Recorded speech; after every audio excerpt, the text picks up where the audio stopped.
Ni jioni tulivu kabisa ya Mei 13 mwaka 2026, nikitumaini ubuheri wa afya kabisa, ewe mwanamichezo mwenzangu popote pale ulipo ndani na nje ya Tanzania, unapoitazama chaneli hii ya Smart Habari kwa ajili ya kupata taarifa mbalimbali za michezo na burudani, zikiwemo tetesi za usajili, makala pamoja na uchambuzi.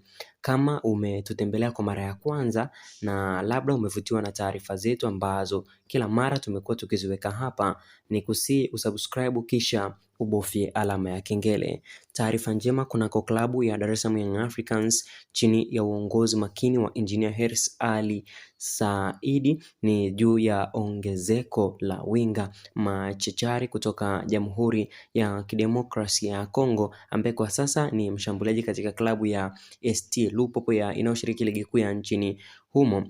Mchezaji huyu anafahamika kwa jina la Henock Molia, amekuwa na msimu bora sana kwenye ligi kuu ya Kongo akifunga zaidi ya goli 13 na asisti 9, hivyo ni mchango wa takribani goli 22.